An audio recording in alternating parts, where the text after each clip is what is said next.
안녕하십니까?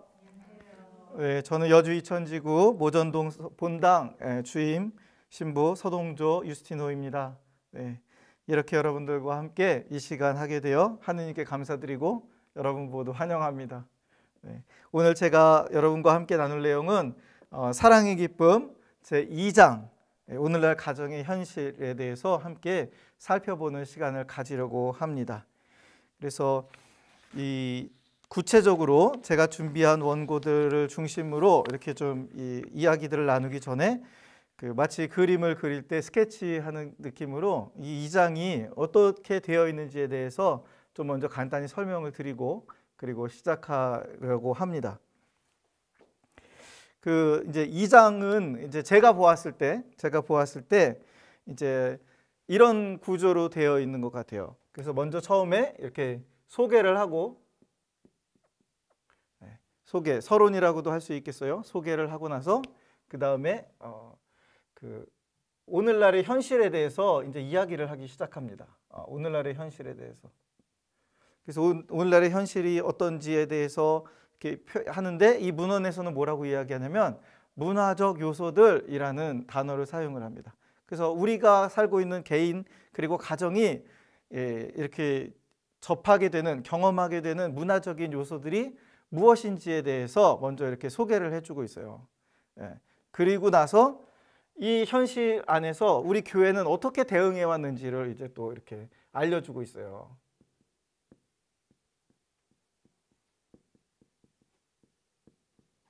그래서 현실이 지금 이러한데 가정이 이런데 교회는 이렇게 했다. 근데 이런 것들이 이제 이런 교회가 대응해온 방식에 대해서 이렇게 돌아본 다음에 그 다음에 계속해서 논의를 이어가려고 합니다. 이어지는 논의는 뭐냐면은 이러한 현실이 어떤 결과를 나타내게 되었는지, 어떤 결과로 이어져서 오늘날 우리가 무엇을 경험하고 있는지에 대한 이제 구체적인 이 결과라고 할 수 있겠어요. 이 현실에 대한 결과. 그러니까 현실에 대한 결과라는 의미가 좀 이렇게 말이 이렇게 좀 안 맞을 수도 있는데 우리가 현실 안에서 경험하는 여러 문제가 있다. 이게 이제 첫 번째 먼저 이야기가 됐다면 그 결과로 이런 것들을 경험하고 있다라는 이야기들을 해주고 있는 거예요. 그리고 이것과 또 별개로 이제 여기에만 국한시키기 좀 어려운 다른 주제들, 자녀 교육과 관련된 문제나 특수한 상황에 처한 가정의 현실들에 대해서 이제 일부의 문제들 뭐 이렇게 해가지고 사실 문제들이 아니라고 볼 수 있는 부분들도 있습니다만 이렇게 또 다른 부분들을 이렇게 언급을 해주면서 마지막에 이제 마무리를 하는 형식으로 이 글이 구성이 되어 있어요. 오늘날 가정의 현실 이제 함께 좀 살펴보도록 하겠습니다. 이 오늘날 가정의 현실에 대해서 이렇게 좀 설명을 좀 이렇게 조금 더 드리자면 이런 것 같아요. 제가 이해했을 때는 이렇게 가정이에요. 가정에 이제 잘 보이시는지 모르겠습니다. 가족 구성원이 있다고 이렇게 했을 때 이 가족 구성원으로서의 개인이 경험하는 문화적 요소들이 있어요. 그리고 이 가정 공동체가 경험하는 문화적인 요소들이 있어요. 그러니까 이 각각의 개인이 경험하는 문화적인 요소들 때문에 이 가정에 어떤 부정적인 영향을 끼칠 수 있는 것들이 있고 그런 문화적인 요소가 있고 그리고 이 개인과는 별개로 이 가정이라고 하는 공동체에 영향을 미치는 부정적인 문화적인 요소들이 있어요. 이것들이 이제 여기 우리 교회에서는 이렇게 좀 구분을 해서 이제 살펴보려고 하는 것이에요. 그래서 문제들을 이렇게 함께 살펴볼 때 이런 걸 좀 생각하시면서 함께 이렇게 살펴보시면은 좀 이해하시는 데 도움이 될 것입니다. 그래서 앞부분에 이제 첫 번째 나오는 이제 이야기입니다. 개인주의 항목부터 이제 들어가 볼게요. 이 개인주의라는 이것은 가정의 유대를 왜곡시켜 결국 가정의 구성원들을 고립된 개체로 간주해 버립니다. 그래서 소유와 쾌락에 사로잡힌 지나친 개인주의 문화가 야기하는 긴장은 가정 안에 편협함과 적대감을 불러일으키죠. 그러니까 가족이 예를 들어서 내 가족들과 함께 있으면 또는 집에 가면은 감옥에 갇힌 것 같아. 내가 하고 싶은 거 할 수가 없어. 네? 이런 어떤 경험들 또는 이러한 태도들을 계속 부추기는 것이 오늘날의 문화적인 요소 중에 하나라고 보는 거예요. 이게 우리 개인이 가정 안에서 행복을 누리고 살아가는데 장애를 줄 수 있는 부분이다. 어려움을 주게 하는 그런 요인으로 이렇게 볼 수 있다. 네. 이게 이제 첫 번째 먼저 이제 지적하는 부분입니다. 그리고 이어서 다음 페이지입니다. 현대의 빠른 삶의 속도. 예. 현대의 빠른 삶의 속도와 관련해서는 이렇게 어떤 경험들을 우리가 하고 있는지에 대한 이야기로 이렇게 좀 볼 수 있겠는데, 많은 경우에 그 부모님은 지쳐서 집에 돌아와 이야기를 나누려 하지가 않고, 그리고 심지어 많은 가정에서는 더 이상 식사를 함께 하지 않습니다. 물론 이것만 나온 거 아니에요. 다른 부분들도 나와 있어요. 편집한 거예요. 예.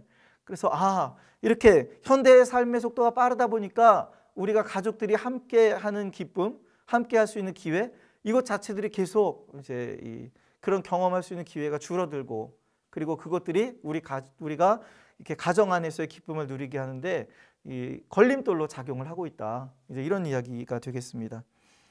저는 평생 서약에 대한 두려움, 여가에 대한 집착, 손익을 따지며 외로움을 달래주거나 보호나 봉사를 받을 때에만 유지되는 관계에 대해서도 생각해 봅니다.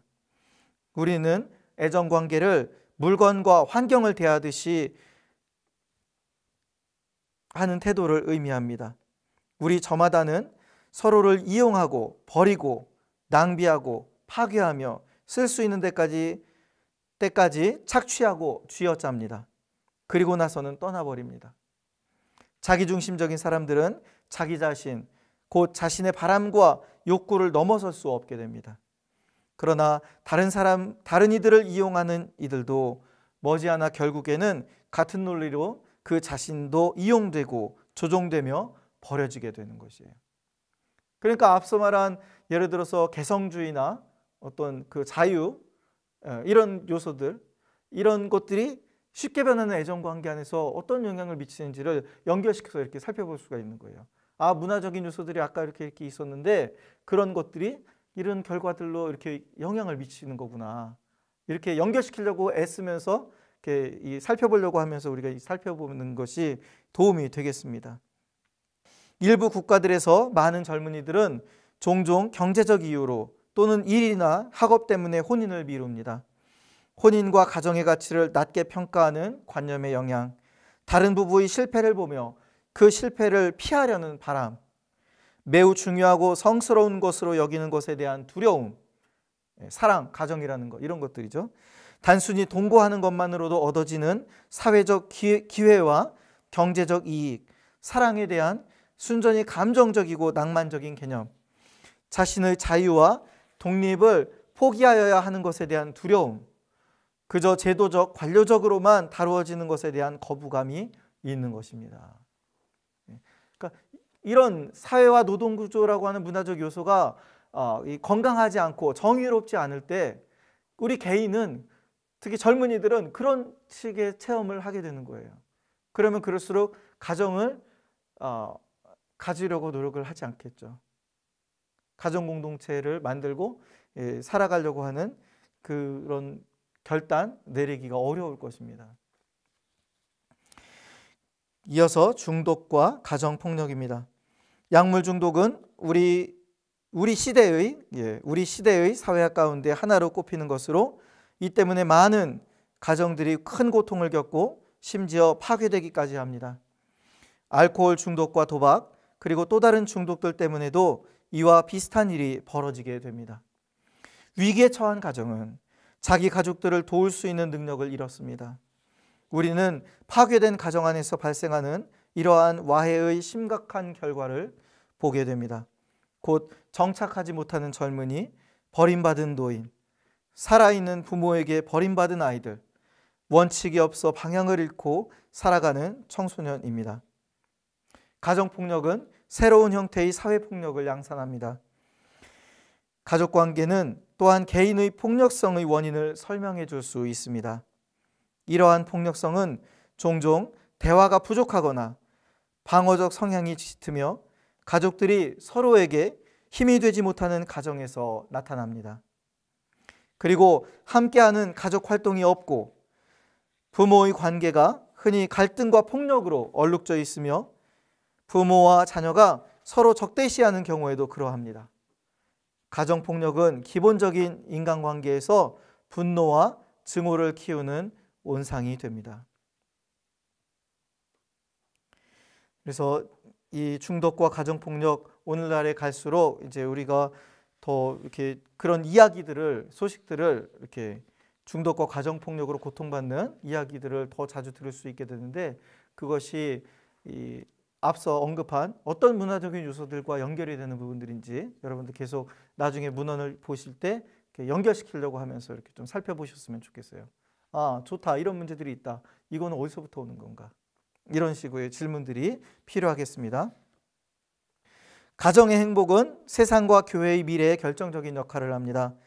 그리스도인으로서 우리는 현대 감각을 거스르지 않고자 곧 유행을 따르고자 또는 인간적, 도덕적으로 타락한 사회에서 시류에 뒤처져 있다고 느껴서 혼인을 옹호하는 일을 멈출 수 없습니다.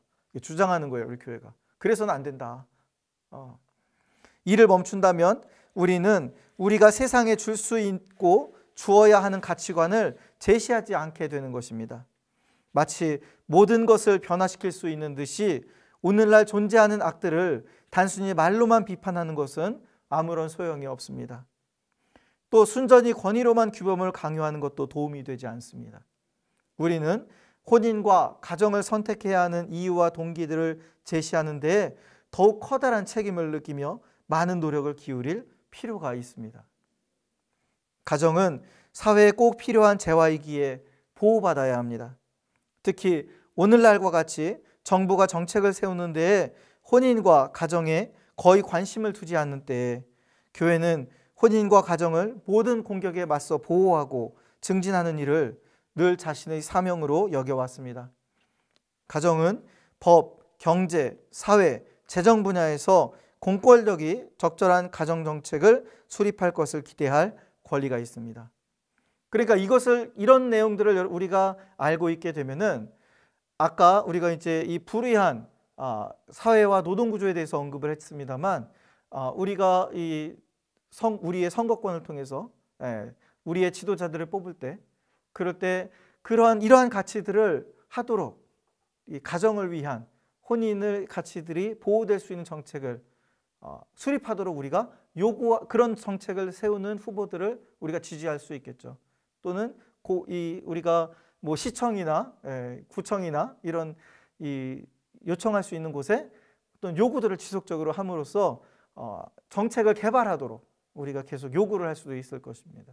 그래서 이런 개념을 가지고 우리가 무엇을 해야 되는지에 대한 생각들을 이렇게 더 발전시켜 나가는 게 이제 요청됩니다.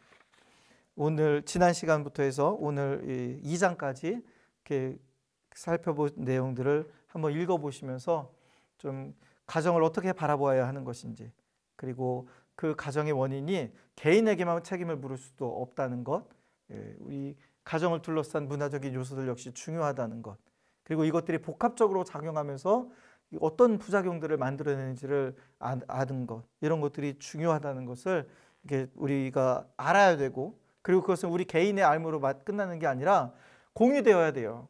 가능한 한 우리가 이것을 하는 함께 공부하는 이유는 가능한 한 우리 모든 교회 구성원들이 하루빨리 같은 시각을 가지고 있는 게 중요해요. 적어도 이 부분 안에서 같은 태도를 가지고 함께 노력하는 것이 필요합니다. 예수님을 믿고 따르는 우리가 지녀야 할 우리의 신앙의 조화를 이루는 우리 신앙과 조화되는 태도, 이해, 개념, 어떤 것인지 이거를 이제 우리가 배워나가고 있는 거예요. 그래서 여기까지 이렇게 좀 간단하게 살펴보았습니다.